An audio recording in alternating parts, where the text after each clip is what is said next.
Interest rates have risen for the fifth consecutive month. Today's increase of 0.5% takes the rate to 2.35%, its highest point since December 2014. The Shadow Treasurer Angus Taylor is with me now. The Greens are saying that the Governor of the RBA should resign because of his forecast was so out of whack. What do you say?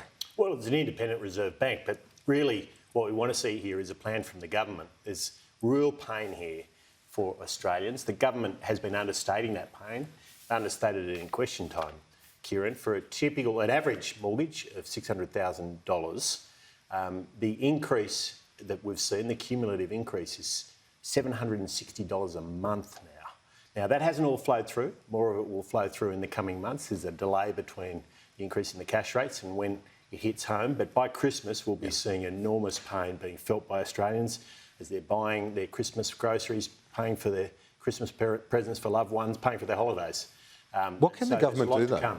Well, look, at the end of the day, the more the government does and the more comprehensive its plan, then the less the Reserve Bank has to do.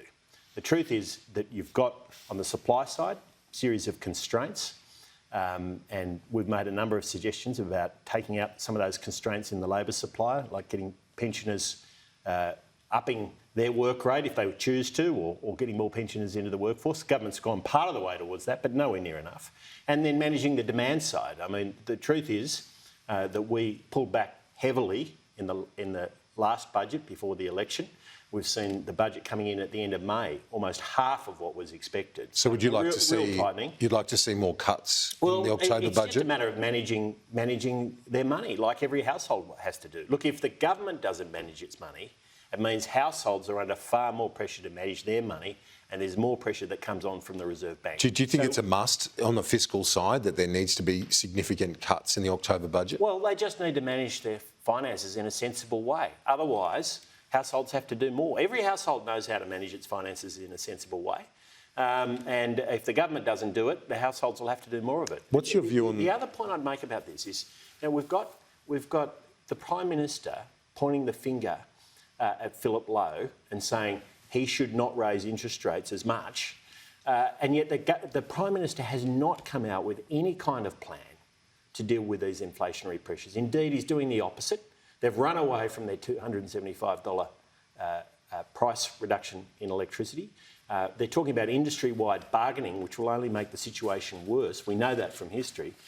What we need from the government is a comprehensive plan across all sectors to deal with the issue. Should the fuel excise cut remain beyond this month? Well, the pain is being felt well beyond the fuel bowser. There has been obviously real pain at the fuel bowser, and that's why we did what we did when we were in government. But now we're seeing it at the grocery checkout, we're seeing it with people's electricity bills, we're seeing it when they buy furniture, we're seeing it in many services across the economy. So what we need is a comprehensive plan, so not one that's sector specific. So you're not supportive of that remaining? It's for the government to come up with that plan, but what's clear is they haven't. Now, we've made a number of suggestions about the sorts of things they can do, Kieran, and we're hearing crickets from them. None of that. They're just not getting on with it. Indeed, what they're doing is understating the nature and gravity of the pain that Australians are feeling. You mentioned the power bill issue, that they've not repeated that commitment. Chris Bowen today did say he stands by the modelling, and he had a crack at you. He says that Angus Taylor lied to the Australian people, changed the law, signed a regulation to hide a 19% increase in power prices pre-election. What do you say to that accusation? He's just wrong. He's talking about a report that was put out by the AER, not by the government. So he should get his facts right. The thing is, Chris Bowen's got none of his facts right, and that's why he won't recommit. That wasn't at your direction, the delay? This is a report from the AER, not from the government. Let's be very clear about that. That's what he is talking about. So he should get his facts right. I tell you the most important fact for him to get right, Kieran, it's whether or not they are still committed to the $275. It's all well and good to stand by his modelling.